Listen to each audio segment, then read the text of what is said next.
नमस्कार साथी, स्वागत है आपका YouTube channel PS education hub में। और आज हम मॉड्यूल 6 की जो शिक्षक डायरी है उसके बारे में जानेंगे। और उससे पहले जो विषय है, जो हमारा मॉड्यूल है कला समेकित शिक्षा, तो सबसे पहले हम ये समझेंगे कि कला समेकित शिक्षा का मतलब क्या है। साथ ही हम यह भी जानेंगे कि कला समेकित जो अधिगम है इसके बारे में, क्योंकि मॉड्यूल में जो भाषा होती है थोड़ी सी कठिन होती है और उसे समझना, इंटरप्रेट करना ज़रूरी होता है। और तो सबसे पहले हम बात करेंगे कला समेकित शिक्षा। तो कला, सबसे पहले हम कला को जानेंगे कि कला एक प्रकार की आर्ट है और ये आर्ट जो है मनुष्य के अंदर होती है और विभिन्न तरीके से ये जो कला है वो मनुष्य प्रदर्शन करता है। इसी को हम प्रदर्शन कला कहते हैं। इसके साथ में एक दृश्य कला भी होती है। जैसे दृश्य कला के अंतर्गत हम ये कह सकते हैं कि कोई चीज़ हम जब देखते हैं, जैसे मनुष्य जो फोटोग्राफी है, तो उस चीज़ को हमने देखा आँखों से, जिस चीज़ को हमने देखा तो वो दृश्य कला के अंतर्गत आती है। लेकिन प्रदर्शन कला के अंतर्गत क्या है कि जब मनुष्य स्वयं के द्वारा कोई अभिव्यक्ति देता है, जैसे कि वो मंच पर जाकर के कोई भाषण दे रहा है, वाद-विवाद प्रतियोगिता में हो रहा है, मूक अभिनय कर रहा है और जिस प्रकार वो अपने टैलेंट को बाहर दिखाता है, वो एक प्रकार की प्रदर्शन कला होती है। लेकिन किसी स्रोत के माध्यम से हम जब किसी चीज़ को देखते हैं तो वो दृश्य कला होती है। तो हम यहाँ पर दोनों चीज़ों को बारीकी से जानेंगे कि दृश्य कला क्या है और प्रदर्शन कला क्या है। साथ में हम समेकित जो अधिगम है, यानी कि कला समेकित अधिगम है, उसके बारे में भी जानेंगे। मॉड्यूल को शिक्षक डायरी में हम पूर्ण रूप से जानेंगे कि सारी चीज़ें क्या हैं कला समेकित अधिगम की, कि कला समेकित अधिगम क्या है। तो कला तो जिसको आप समझ चुके हो कि व्यक्ति अंदर से जो चीज़ें उसका टैलेंट होता है उसको बताना जो है वो उसके अंदर की कला है। और समेकित का मतलब समझना बहुत ज़रूरी है। समेकित मतलब होता है किसी चीज़ को समेटना, उसको एकीकृत करना, किसी चीज़ को इकट्ठा करना जो है, समाहित करना है, समेकित करना है। इसको हम समेकित शब्द से या इंग्लिश में इंटीग्रेटेड शब्द से उच्चारित या प्रोनाउंसिएशन करते हैं। और कला समेकित शिक्षा जो है कि ऐसी शिक्षा जिसमें कला को समेकित कर दिया गया हो, एकीकृत कर दिया गया हो, यानी कि हम ऐसी शिक्षा प्रदान करें जिसमें कि कुछ आर्ट शामिल हो, तो वो हम कह सकते हैं कि कला समेकित शिक्षा है।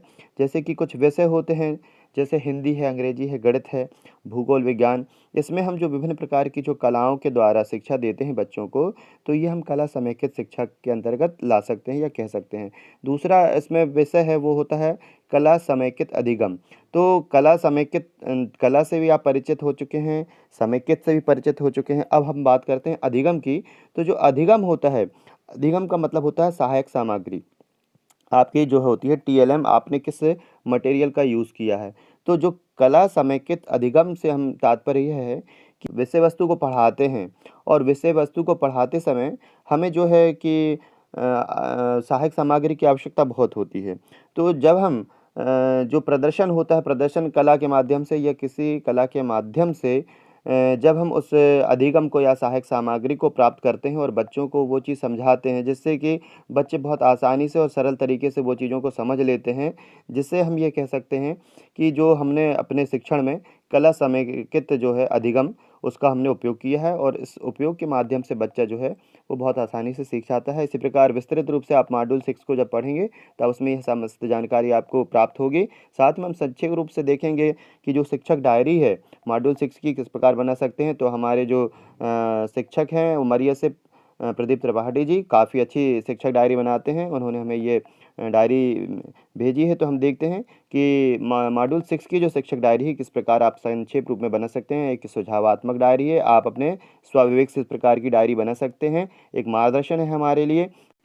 यदि इस प्रकार की पीडीएफ और शिक्षा गण सामग्री जो आप चाहते हैं तो आप मुझे टेलीग्राम ग्रुप पर ज्वाइन कर सकते हैं। मेरे टेलीग्राम ग्रुप का जो नाम है वो पीएस एजुकेशन हब है। यदि आप अपने मोबाइल में टेलीग्राम ऐप चला रहे हैं तो आप वहां पर सर्च बॉक्स में पीएस एजुकेशन हब लिख करके सर्च करें और आप ज्वाइन हो सकते हैं। साथ में इस वीडियो के डिस्क्रिप्शन बॉक्स में भी लिंक है, वहाँ से भी आप मुझे इंस्टाग्राम और टेलीग्राम पर फॉलो कर सकते हैं। तो आइए वीडियो चालू करते हैं। कोर्स 6 कला समेकित शिक्षा। और सबसे पहले हम यहाँ उद्देश्य लिख लेंगे कि जो उद्देश्य हैं इस मॉड्यूल के, कि इस कोर्स से आप निम्न बातों को जानेंगे। शैक्षणिक माध्यम को कलाएं कैसे आसान बनाती हैं, यानी कलाएं के माध्यम से जो है हम शैक्षणिक माध्यम जो हमारा कैसे आसान बन सकता है। दूसरा, प्रत्येक बच्चों के सीखने व समग्र विकास में कलाओं के प्रभाव को जानना।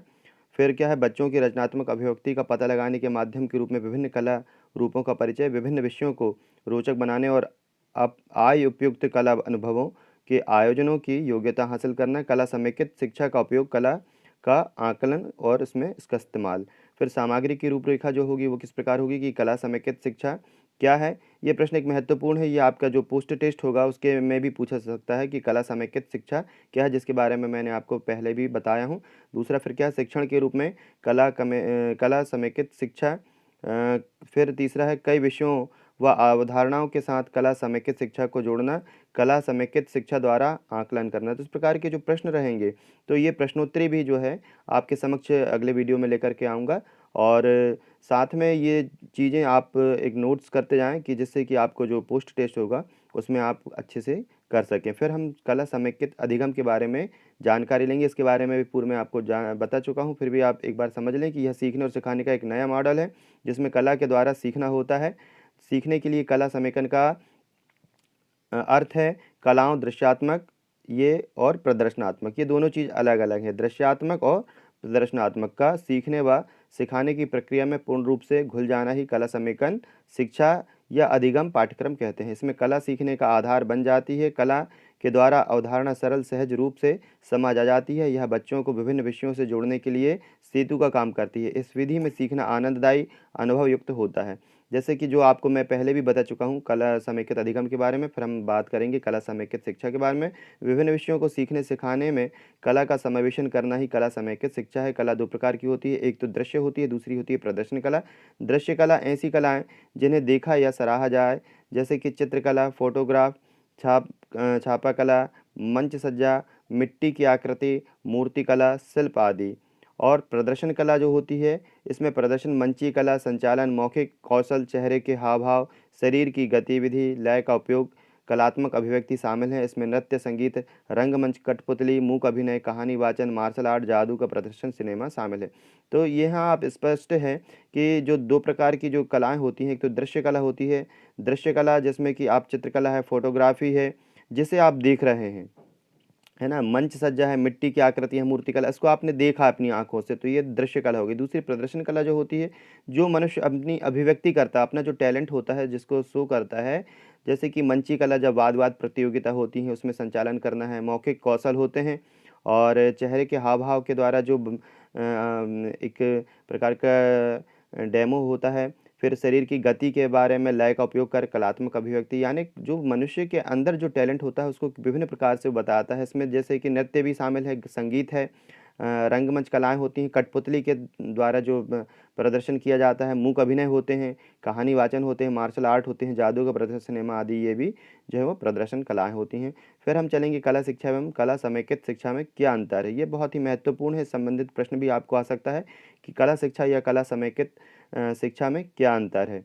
तो कला शिक्षा एक विषय है, ये बहुत महत्वपूर्ण बात है, इसको ध्यान रखें कि कला शिक्षा जो है एक विषय है जिसकी अपनी भाषा है, यानी कि आप इसको आर्ट सब्जेक्ट कह सकते हैं। जो आपका आर्ट सब्जेक्ट होता है वो एक विषय अकेला है जिसकी अपनी भाषा है, शब्दावली है, सिद्धांत हैं तथा प्रदर्शन व प्रस्तुति की विशेष विधियाँ भी हैं। और कला शिक्षा वह प्रक्रिया है जो संवेदी भावों को प्रोत्साहित करती है। इसके माध्यम से हम अपने विचारों को व्यक्त कर सकते हैं, जिसे शब्दों में व्यक्त नहीं किया जा सकता है। अर्थात यह गैर मौखिक अभिव्यक्ति को प्रोत्साहित करती है, चाहे वह गीत, पेंटिंग या प्रस्तुति के रूप में है। वहीं दूसरी ओर कला समेकित शिक्षा, जब अब हम कला शिक्षा और कला समेकित शिक्षा, यानी शिक्षा में समेकन कर दिया गया है कला का। कला समेकित शिक्षा में हम कला को पाठ्यक्रम का आधार बनाते हुए विभिन्न विषयों को सीखते और सिखाते हैं। यह बच्चों को कई तरह के कौशलों व क्षमताओं का उपयोग करने में सक्षम बनाती है, साथ ही आनंददायी व अनुभव को परिपूर्ण होकर के बच्चे सीख पाते हैं। कला समेकित अधिगम को सक्षमता आधारित शिक्षा के लिए महत्वपूर्ण क्यों मानते हैं? प्रश्न अगला ये भी हो सकता है कि कला समेकित जो अधिगम है उसको सक्षमता आधारित शिक्षा के लिए महत्वपूर्ण क्यों मानते हैं? कला समेकित अधिगम की गतिविधियों में संज्ञानात्मक और भावात्मक व मनोपारक तीनों क्षेत्रों का समावेश होता है, जिसमें योग्यता व क्षमता आधारित शिक्षण प्रदान किया जाता है। इसमें बच्चों को मुक्त अभिव्यक्ति हेतु पर्याप्त स्थान व अवसर मिलता है। यहाँ उन्हें सामग्री की समझ व निर्माण प्रदर्शन करने का अवसर मिलता है। इसके साथ ही बच्चा कल्पना, अवलोकन, अन्वेषण, प्रयोग, निर्माण तथा ज्ञान के कई चरणों से गुजरने के लिए रचनात्मक प्रक्रिया में भाग लेने का मौका मिलता है। यह शिक्षकों के लिए भी सीखने की निरंतर व व्यापक प्रक्रिया की समीक्षा करने के लिए एक मार्गदर्शन करता है। इसके अलावा यह मूल्यांकन की जो प्रक्रिया होती है इसको भी पारदर्शी बनाता है। फिर अगला ये जो है कला समेकित शिक्षण शिक्षा के समावेशी ढांचे में कैसे सहायक होता है? तो कला समेकित जो शिक्षण है, वो हमारे जो शिक्षा के स्तर में कैसे जो सहायक है वो हम जानेंगे कि कला के माध्यम से हम अपने विचारों का प्रस्तुतिकरण कर सकते हैं। जैसे कि हमने 2 कलाएँ पढ़ी हैं, दृश्य और प्रदर्शन कला, तो हम बिना बोले भी जो है अपने विचारों को जो है वो प्रस्तुतिकरण कर सकते हैं। साथ ही यह शिक्षण में मददगार होता है। समाज में बहिष्कार किए जाने वाले लोग भी कक्षा में सबके साथ जुड़कर काम कर सकते हैं, क्योंकि कला के द्वारा सबके अलग-अलग विचार या जवाब जाने जा सकते हैं। कलात्मक गतिविधियाँ जो होती हैं बच्चों को आपस में जोड़ने के लिए बहुत मदद करती हैं। फिर ये जो है एक उसमें एक छोटी-सी प्रश्नोत्तरी है, अपनी समझ परखें कि फ़ोटोग्राफ़ी, कठपुतली बनाना, मुखौटा बनाना प्रदर्शन कला के उदाहरण हैं। तो ये हैं कि नहीं है? तो फ़ोटोग्राफ़ी जो कठपुतली है और मुखौटा बनाना है, ये जो है ये प्रदर्शन कला के उदाहरण हैं या नहीं हैं? तो ये है फ़ोटोग्राफ़ी जो है वो दृश्य कला होती है कि आप देख सकते हो उन चीज़ों को, और ये जो है दृश्य कला के उदाहरण हैं। फिर विज़ुअल आर्ट्स में drawing, painting, clay modelling, paper craft आदि शामिल है। विज़ुअल आर्ट्स जो होती है, विज़ुअल विज़ुअल यानी कि होता है दृश्य आर्ट्स यानी कला। तो विज़ुअल आर्ट्स यानी दृश्य कला में drawing, painting, clay modelling, paper craft आदि शामिल हैं। तो जो ड्राइंग होती है, ड्राइंग बनाई किसी के द्वारा गई होती है, लेकिन जब वो प्रदर्शन में आती है, देखने में आती है, तो वो दृश्य में आ जाती है। अब हम उसको देख कर करके, जैसे पेंटिंग है उसको भी हम देखते हैं, क्ले मॉडलिंग में जो क्ले से बनाया जाता है मटेरियल, तो पेपर क्राफ्टिंग ये जो है सब ये विजुअल आर्ट में शामिल होती है। तो ये हमारा जो ऑप्शन है सही है। फिर कला समेकित जो शिक्षा है, सक्षमता आधारित शिक्षण को बढ़ाता है, तो ये इसका उत्तर सही नहीं है। कला समेकित शिक्षा का एक विषय है, कला समेकित शिक्षा एक विषय नहीं है, ये एक बहुत बड़ा व्यापक अधिगम है। फिर अतिरिक्त सामग्री के अंतर्गत ये कुछ साइट हैं, यहाँ पर आप जा कर के और यहाँ पे भी चीज़ों को सर्च कर सकते हैं। अंग्रेजी विषय में बारिश का दिन पाठ पर आधारित एक गतिविधि है। एक गतिविधि है कि कुछ मैडम यहाँ पर खड़े होकर के उँगलियों के माध्यम से कुछ गतिविधि करती हैं। पहले एक-एक उँगली जो है उसको अपनी हथेली पर बजाती हैं, जिससे कि ऐसा लगता है जैसे पानी की बूँदें गिर रही हैं। तो इस गतिविधि के माध्यम से जो है वो बच्चों को विभिन्न प्रकार की जानकारियाँ हैं, जैसे गिनती भी है, और एक मनोरंजक गतिविधि के माध्यम से आवाज़ के माध्यम से बच्चे बहुत ही आकर्षित होते हैं, और इस प्रकार बच्चों को जो है वो हम काउंटिंग भी सिखा सकते हैं, और बच्चे बहुत ध्यान आकर्षित करके एकाग्रित होकर के इन चीज़ों को सीखते हैं। फिर इसके बाद जो है अनुवर्ती गतिविधि बारिश का दिन, और इसमें भी जो है मॉड्यूल में आप बारिश की आवाज़ उत्पन्न करना, बारिश को महसूस करके आपके मन में क्या विचार आते हैं, तो उसके संबंध में भी बच्चे अपने-अपने अनुभव बताते हैं। फिर यहाँ पर बारिश की आवाज़ करने की गतिविधि इंद्रियों के माध्यम से सीखना है। बिल्कुल, आप जब भी बारिश जो होती है, आवाज़ होती है, उसको आप महसूस करते हो। जो चीज़ मुख्य महसूस करते हो, वो आप अपनी जो है होता है इंद्रियों के माध्यम से उन चीज़ों को सीखते हैं या समझते हैं। फिर उँगलियों से ताली बजाने और चारों ओर बारिश को महसूस करना एक अनुभवात्मक सीख है। बिल्कुल, ये एक एक्सपीरियंस होता है जब बच्चा छोटे से बड़ा होता है और फर्स्ट टाइम जब वो बारिश को देखता है, तो वो उसके बारे में कुछ अलग ही महसूस करता है। कई बार बच्चा घबराता है, डरता भी है, और कई बार वो बहुत सुखद पल महसूस करता है, और कई बार बारिश में भीगने का उसका मन भी करता है। उँगलियों से ताली बजाने के साथ बारिश की आवाज़ बनाना मुख्य रूप से एक गतिविधि है जो है मनोज्ञानात्मक। फिर हम देखेंगे गतिविधि 4 द मेमोरी लेन, इसके बारे में भी आप बारिश के मौसम से जुड़े अपने बचपन के अनुभवों को लिखें व चित्र बनाएँ।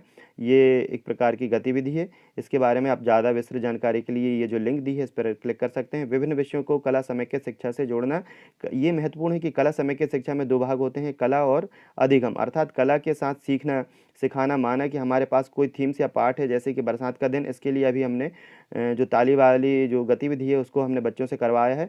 फिर उससे बच्चा जो है वो वर्षा के अनुभव विचार साझा करता है। यह थीम सभी विषयों पर हो सकती है, चाहे वह भाषा हो, हिंदी हो, अंग्रेजी हो, गणित, विज्ञान या सामाजिक विज्ञान हो। यहाँ पर यह कहने का तात्पर्य है कि एक थीम जब कई विषयों में हो सकती है, तो कला की एक गतिविधि कई विषयों को आपस में जोड़ करके शिक्षण को सरल व आनंददायी बना सकती है। इसके बाद हम चलेंगे कला समेकित शिक्षा द्वारा मूल्यांकन। तो कला समेकित शिक्षा द्वारा जो मूल्यांकन है 3 चरणों में बाँटा गया है। असेसमेंट है as learning, assessment for learning और असेसमेंट फॉर लर्निंग। इस प्रकार अभी तक जो है असेसमेंट ऑफ लर्निंग जाना जाता था, अब असेसमेंट फॉर लर्निंग और असेसमेंट एज लर्निंग भी काफ़ी महत्वपूर्ण है। अधिगम के लिए जो आकलन है, यह विद्यार्थियों के संपूर्ण आकलन के लिए सहायक होता है। सुविधा की दृष्टि से आकलन को निम्न श्रेणियों में बांटा गया है। एक तो सामान्य प्रश्न वाले होना चाहिए, दूसरा आलेख, तीसरा शोध पत्र, तीसरा चौथा जो है केस अध्ययन, केस स्टडी, चौथा जो पाँचवा जो है वो मौखिक, फिर एक प्रयोगात्मक हम आकलन कर सकते हैं बच्चों के साथ, फिर गतिविधि द्वारा भी आकलन करना जरूरी होता है। ये आकलन प्रत्येक शिक्षण कार्य में होता है, जैसे यूनिट टेस्ट होता है, मंथली टेस्ट, वार्षिक टेस्ट, ये जो शिक्षक है ये आराम से लेते हैं और ये जो है फॉर्मेटिव असेसमेंट होता है। फिर दूसरा होता है सेल्फ एवोल्यूशन। सेल्फ एवोल्यूशन में हम देखते हैं अधिगम के रूप में आकलन, यहाँ पर बच्चों के कौशल की आकलन होता है। इसमें प्रोजेक्ट वर्क होता है, समूह वर्क होता है और इनको समूह वर्क दे करके बच्चों का आकलन किया जाता है, ये सेल्फ एवोल्यूशन भी कहलाता है। फिर अधिगम का आकलन, और जैसे हम टोटल सबमेटिव एवोल्यूशन कहते हैं। अधिगम का आकलन जो होता है, इस आकलन में हमारे पूरे जो शिक्षण होता है, पूरा शिक्षण सत्र होता है, उसके लिए हम आकलन करते हैं और हमारे इस वर्ष सत्र इस कितने बच्चे जो हैं प्रशिक्षित हुए हैं, कितने प्रतिशत बच्चे प्रथम रैंक में आए हैं। यह आकलन बच्चों के साथ साथ शिक्षकों के लिए भी ज़रूरी होता है। पालक भी अपने बच्चों के स्तर के बारे में जानकारी जान कर के आगे उनकी पढ़ाई के बारे में विचार करते हैं, सोचते हैं। इस प्रकार हमने देखा कि किस प्रकार एक मॉड्यूल 6 की आप डायरी बना सकते हैं। साथ में आपने यह भी जाना होगा कि हम एक सरल तरीके से जो मॉड्यूल हमने पढ़ा है उसको हम संक्षेप में किस प्रकार समझ सकते हैं, किस प्रकार हम उसको इंटरप्रेट कर सकते हैं, और यह वीडियो आपके लिए काफ़ी उपयोगी सिद्ध हुआ होगा। तो ये वीडियो आपको अच्छा लगा हुआ तो लाइक शेयर जरूर करें। चैनल को सब्सक्राइब नहीं किया है तो चैनल को सब्सक्राइब कर दें, और यदि आपको ये PDF इस प्रकार की शिक्षण सामग्री चाहिए तो आप मुझे टेलीग्राम पर फॉलो कर सकते हैं। टेलीग्राम ऐप यदि आपने इंस्टॉल किया है तो आप उसके सर्च बॉक्स में PS एजुकेशन हब टाइप करें और सर्च करके आप उस ग्रुप को ज्वाइन कर सकते हैं। धन्यवाद।